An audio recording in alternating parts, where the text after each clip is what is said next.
balima maliyɛnw an ɲan kuma a balimakɛ an y'o jɛɲɔgɔn kɛ professeur Clément Danbele ka bɔ bi a welewele da bila maliyɛn cɛ a n'a muso denmisɛnnin makɔrɔba bɛɛ lajɛlen ma. O weleweleda in o bɛ ɲɛsin aw ma danbe kɔnɔna la, yɛrɛdɔn kɔnɔna la, alisilamɛya o kɔnɔna la. N bɛ wele bila e ma e min tulo bɛ n kumakan na, n bɛ wele bila e ma e min ɲɛ bɛ n na, n balimakɛ, n balimamuso, ne fa, ne ba, e min b'a dɔn k'a fɔ k'an bɛɛ kan ka segin ka taga Mali dɔ de to an kɔfɛ yan, e min b'a dɔn k'a fɔ ko jamana in tɛ kɛ foyi ye ka tɛmɛ jamanadenw kan, e min b'a dɔn k'a fɔ n'i y'a mɛn jamana ɲɛmaa jamanadenw de ko don, nka e min b'a dɔn fana k'a fɔ mɔgɔninfin diɲɛ ka di mɔgɔ ka sɔrɔ i yɛrɛ b'a kɔnɔ, jamana ka di jamana min b'a wasa to a denw na, jamana ɲɛmɔgɔ o ye maaba ye maaba min n'a hakili b'a ka jamanadenw na. O la bi jagoya don an ka bɔ ka wele bila ɲɔgɔn ma, jagoya don an ka bɔ ka kuma jamanadenw fɛ. Ni n tulo kunnandi min y'a mɛn alhamdulilayi an b'a fɔ k'an bɛ Ala tanu, ni min m'a mɛn n'aw y'a mɛn a ka kuma lase o ma, a ka o ladi, a k'o bilasira. Kalo tɛmɛnen tile 29 an bɔra k'a fɔ vote kana kɛ a ka bɔ a dagakɔrɔ walasa banajuguba min wililen don diɲɛ kɔnɔ o banajugu in o fiɲɛ an bɛ se k'o ta f'a nɔ cogo min na. An ye lɛtiri ci cour constitutionnelle ma n'o ɲɛmaa ye Manasa Daɲɔgɔn ye. An ye lɛtiri ci minisiriso caman ma, premier ministre Boubou Sise b'o la, ministre de la justice, ka lɛtiri ci hali jamana ɲɛmɔgɔ président Ibrahim Boubacar Keïta ma k'a ladɔnniya k'a ɲini a fɛ k'a fɔ a ka vote a k'a bɔ a dugukɔrɔ. Tɔn min bɛ yen n'o ye plateforme PCC ye n'o bɛ yurugu ani dunkojuguya ani denmisɛnw ka baarakɛbaliya kɛlɛ kɛ jamana kɔnɔ, ani jɛkulu min bɛ yen nɔ n'o ye collectif des intellectuels et leaders d'opinion n'o ye maa kalannenw ani jamana minnu bɛ yen nɔ n'olu lamɛnnen don jamanadenw fɛ olu ka tɔn o ɲɛmaa fana ye nin. N ye wele bila k'a fɔ jamana ɲɛmɔgɔ ani Manasa mɔgɔ ma bɛ yen nɔ Mali kɔnɔ n'o y'a sɔrɔ ko mɔgɔw bɛ se k'u ka kuma lamɛn bɛɛ ka fara ɲɔgɔn kan walasa ka se ka vote in bɔ a dugukɔrɔ. An bɛɛ b'a dɔn kulokun gɛlɛya fɛ n b'a kɛ fɛn tɛ bɔ a la, n ka sira tɛ jamanadenw na i n'a fɔ Boubou yɛrɛ y'a fɔ cogo min na ko bana don bana tɛ olu ka vote bɛ kɛ. Jamana ɲɛmaa a y'o baara a y'o lawaleya sabula vote kɛra 29 octobre kalo tɛmɛnen tile 29 député sigi kalata fɔlɔ kɛra. I n'a fɔ n y'a fɔ ka tɛmɛ n ka kuma la cogo min na an tɛ député sigi contre la, an tɛ vote contre la, an ko dɔrɔn ka jamanadenw lakana, an ko dɔrɔn fɛn min kan ka kɛ walasa jamanadenw ni bɛ kisi o ye ka vote in bɔ a dugukɔrɔ an ka nana dɔ fara dɔ kan nka vote kɛra. N y'a fɔ n ka kumaw tɛmɛnen k'a fɔ n'u ye vote in kɛ ni vote tɛmɛna u b'a fɔ min ma ko période d'incubation n'o ye tile 14 ka taa se tile 21 ma vote tɛmɛnen ko bana in bɛna juguya Mali kɔnɔ, mɔgɔ caman bɛna ye k'a fɔ bana in b'o la. Vote bɛ kɛ kuma min na a fɔra ko bana bɛ mɔgɔ 2 de la Mali kɔnɔ, mɔgɔ 2 muso dɔ tun bɔra Faransi ka na n'a hakili b'a la o tun bɛ Bamakɔ, cɛ dɔ fana bɔra Faransi ka na n'a hakili b'a la o tun bɛ Kayi. Vote tɛmɛnen ani bi cɛ an bɛ yɔrɔ min na i ko bi vote bɛ mɔgɔ bana in n'o ye banajuguba in ye a bɛ mɔgɔ 87 o hakɛ la. N ye min fɔ n'o ye tile 14 ye o dafara o kɔrɔ ko ni bana in yɛlɛmani fɛ tile 14 o kɔfɛ de bana in bɛ yira. Mɔgɔ 84 o y'a ye bana yira mɔgɔ min na, mɔgɔ 84 o y'a ye mɔgɔ min sera banabaatɔ furakɛlaw ma, mɔgɔ 84 o y'a ye k'a fɔ jateminɛ bolila minnu kan. An dun b'a dɔn jamana in kɔnɔ yan ni ye anw tatɔ ye ka taa an yɛrɛ filɛ dɔgɔtɔrɔso la o b'a sɔrɔ an dɛsɛra de.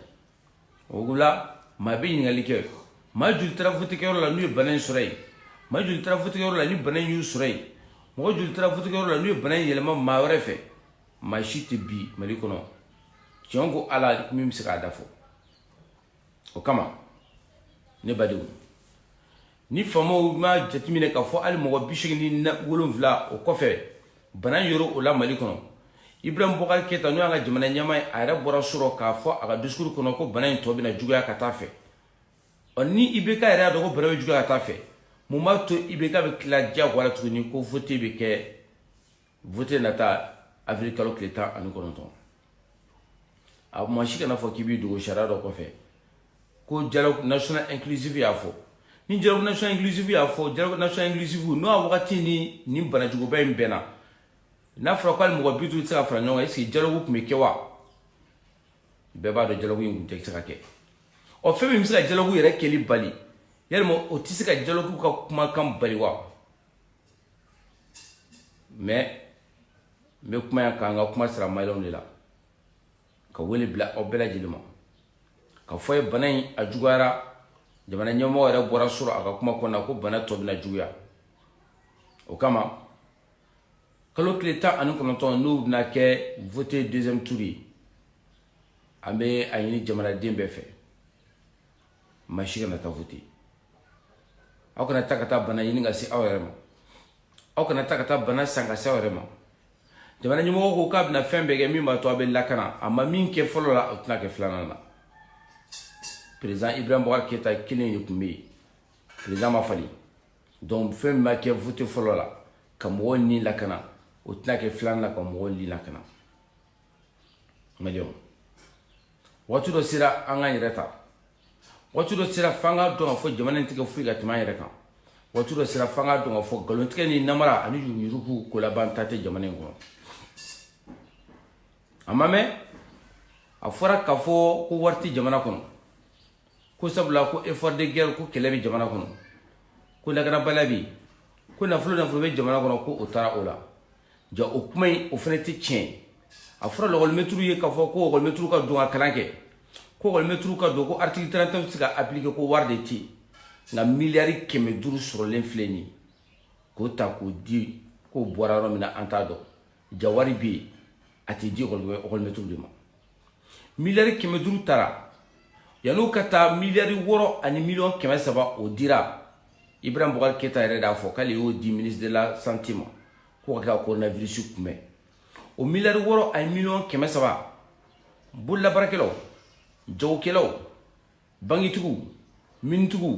olu bɛ ka miliyɔn caman de ta ka taa o fana di ko fond spécial covid k'o créera n'o tun ye ka taa wari ta k'a d'u ma maliyɛnw miliyari 6 ani miliyɔn 300 an t'a ta yɔrɔ dɔn fɔlɔ an t'a dɔn a kɛra fɛn min ye sabula an ma foyi ye jamana kɔnɔ fɔlɔ min kɛra o kɔfɛ commerçant wulila ka jamanadenw wele ko bɛɛ k'i bolo fara ɲɔgɔn kan an ka wari min n'o ye miliyari 6 ani miliyɔn 300 o taa yɔrɔ ma dɔn nka a bɛ fɔ tuguni k'an wari wɛrɛ di mali dɔrɔn de bɛ diɲɛ kɔnɔ min ko ka wari ta k'a di ko jamanadenw kɔngɔ bɛ jamanadenw na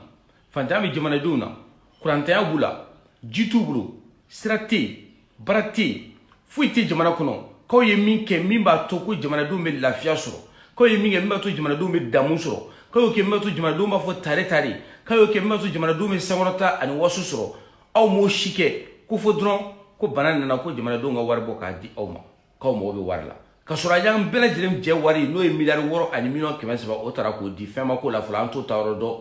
an t'a don donna da min fɛ nka o kɔfɛ tuguni ko a tila ka wari di nka dɔw sɔrɔla mali kɔnɔ minnu y'a di an tɛna olu kɔrɔfɔ sabu ma ta tɛ maa ka wari ye n'a ye ja b'a di nka kuma kɔnɔ n ko wari de tɛ commerçant dɔw bolo ka se ka baara créer impôt ka ca taxe ka ca mun t'a dɔn ko nin miliyɔn camanba bɛ sɔrɔ ka t'o di a b'an kɔnɔ ko banki mɔgɔ minnu bɛ bangitigiw la n'u kɛlen bɛ k'an ka denmisɛnw ta stagiw la u bila banki kɔnɔ fan bɛɛ stagiaires ani CDDw a b'an kɔnɔ wari de t'u bolo ka se ka emploi créer ka se ka baara créer ja wari bɛ k'a di gouvernement ma mais wari tɛ de ka baara créer an denw ye mali tiɲɛ a dɔn kuma sera o mali tiɲɛ dɔn kuma sera an bɛ dɔwɛrɛ kɛ ala ka tiɲɛ bange ala ka tiɲɛ bange ala ka tiɲɛ dɛmɛ yarabi ala ka tiɲɛ dɛmɛ surɔ miliyari 500 taara ko mina kɛ ka dɛmɛ kɛ coronavirus ko la miliyari 500 mɛ n da maga yɔrɔ damadɔni na dɔrɔn ko min ye dɛsɛbaatɔw ye ko u bɛna dɛmɛ kuran ko la nka bini kɔnɔ Mali dɛsɛbaatɔ minnu bɛ yen nɔ a 90% kuran t'u bolo yɛrɛ ji t'u bolo yɛrɛ i bɛ mɔgɔ dɛmɛ kuran ko ni ji ko la i ye kuran ni ji di mɔgɔ min ma kuran t'u bolo ji t'u bolo Bamakɔ quartier dɔw bɛ yen i bɛ mɔgɔ caman de sɔrɔ kuran yɛrɛ t'olu bolo y'a mɛn i y'a dɛmɛ mɔgɔ bɛ se ka kuran sara i kan b'o ma mais n'o ko fantan joli de répertorié no Mali ka base kɔnɔ base jumɛn de b'u bolo statistique jumɛn b'u bolo min b'a yira ka fɔ karisa ni karisa ni karisa o de ye dɛsɛbaatɔ ye miliyari 500 in a bɛna bɔ wari jumɛn na a bɛna bɔ min nafolo jumɛn maralen bɛ yen n'a bɛna ta ka d'u la ko masiki min bɛ don nun na ko o miliyɔn 20 o bɛna commandé masiki tɛ ka sɔrɔ diɲɛ yɔrɔ si ne t'a dɔn an ka jamana ɲɛmaa ne t'a dɔn an ka gouvernement bɛna masiki miliyɔn 20 commandé diɲɛ yɔrɔ min na bi dugukolo sanfɛ alors que fan bɛɛ a bɛ ka fɔ ko masiki tɛ yen nka n'o ye tiɲɛ yan'a ka commandé diɲɛ yɔrɔ bɛɛ an ka tailleur caman bɛ Mali kɔnɔ yan fini caman bɛ Mali kɔnɔ je pense que c'est l'occasion de créer des emplois c'est l'occasion de faire travailler les couturiers l'occasion de faire travailler les petites mains pour qu'ils puissent gagner aussi leur vie o ye maa minnu bɛ yen nɔ n'u bɛ tailleur la cogoya t'u bolo a y'u ta a ka commande caman ba k'u ye u ka tile k'a kala u ka si k'a kala u ka masque ninnu dilan a ka mansinw commandé ka na d'u ma u ka baara kɛ u ka nafolo sɔrɔ nka o t'o kɛ dɛ u b'a fɔ k'u bɛ taa commandé de parce que o fana wari dun cogo dɔ ye o kɔfɛ ko dɔ bɛ bɔ kuran sɔngɔ la ni y'a kuma fɔ dɔw ko ni ɲininkali kɛ n ko Isago comptable min bɛ yen nɔ ni o ye prépayé n ko bɛna kɛ cogo di dɔw ko informatiquement k'a bɛ se ka kɛ komi TVA de bɔra la an b'an sigi k'a lajɛ u bɛna dilan cogo min na u bɛna ko labɛn cogo min na u bɛna a préparer cogo min na informatiquement on attend voir ça ko ekɔliso bɛ datugulen bɛ to denmisɛnninw bɛ kalan télévision sanfɛ y'a ye télévision bɛ minnu ka so an ka burusi kɔnɔ den minnu bɛ yen nɔ Mali yɔrɔ min bɛ yen nɔ ni sɛgɛn b'u la n'u sera télé lajɛ nin olu denw bɛ kalan cogo di ça fait jamana in kɔnɔ ko dɔw de bɛ kɛ nka bɛ k'i kɔnɔ ko i kelen bɛ ka taa don fatɔtɔn dɔ de la i b'a fɔ ko hakilina yɛrɛ tɛ bilen parce que n'i ye ninnu ka kuma jateminɛ n'i sigi k'a lamɛn dɔrɔn a bɛ k'i kɔnɔ ko Mali dan ye Bamakɔ de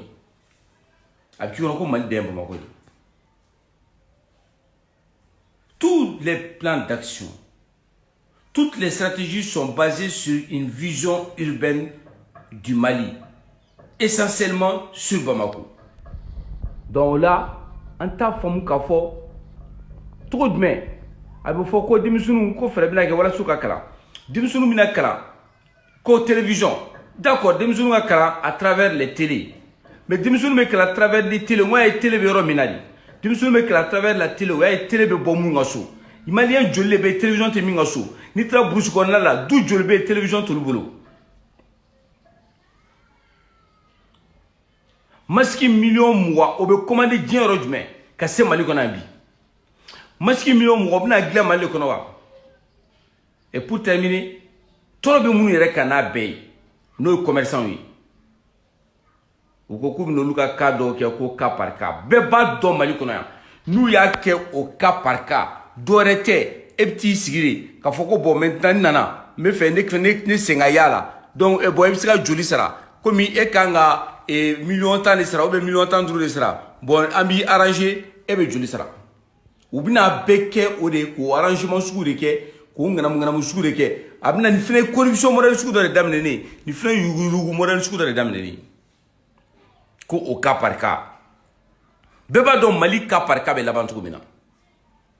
soit il fallait donner à tout le monde parce que toutes les entreprises sont concernées par le coronavirus ou il faut donner à personne mais au cas par cas o y'a lasuyɛlima yɔrɔ ye donc dɔw bɛ wuli ka t'o fana kɛ business kɛyɔrɔ ye dɔw bɛ wuli ka t'o kɛ réseau kɛyɔrɔ ye jamana nafolo bɛ ta k'a dun ten commerçants mɔgɔw bɛ min na bi opérateurs économiques mɔgɔw bɛ min na bi o tɛ ni plan ye o tɛ ni plan ye u ye moratoire minnu demandé ani min b'a to u bɛ se ka lafiya o tɛ nin ye donc commerçants mba don u tina soni ma sabula a fɔra ko sugu bɛ datugu ni ma fili 16h ou 14h o dɔw bɛ datugu joona dɔw ɲɛ nka n'a fɔra ko sunkalo bɛna se dugu bɛ ka gɛlɛya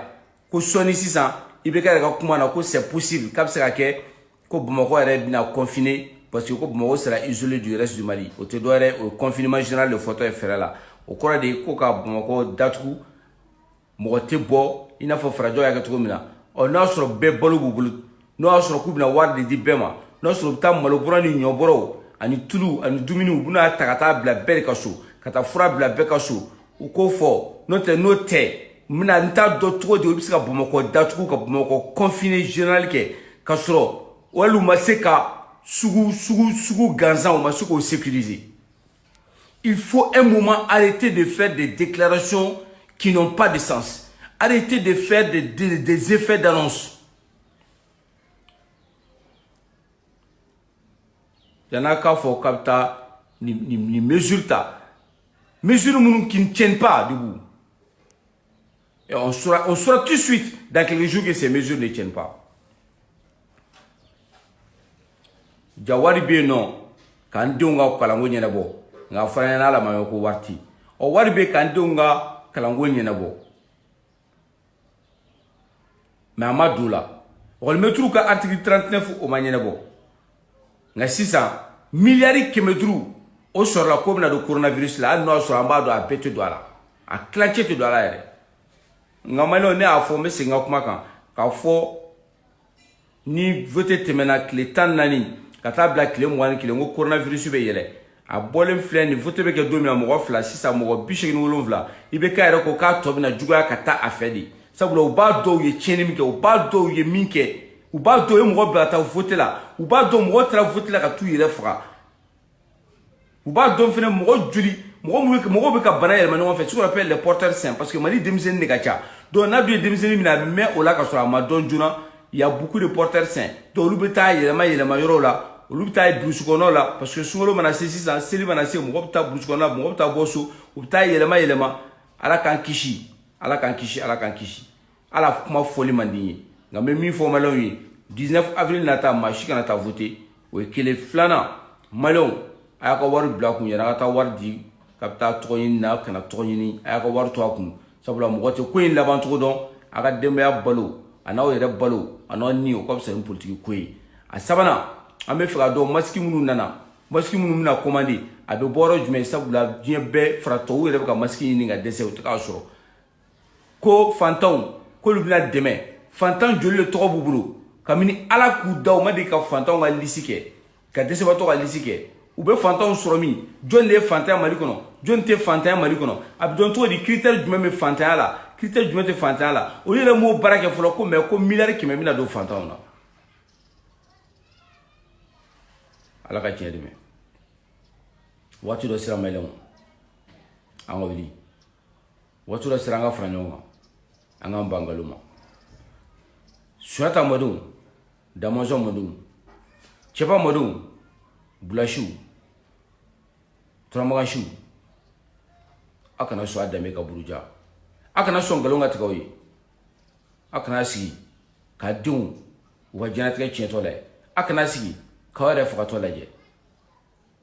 akana so aka hake ka minola kusabla ko miuja obake haktobe ni ka sel ala Muhammadu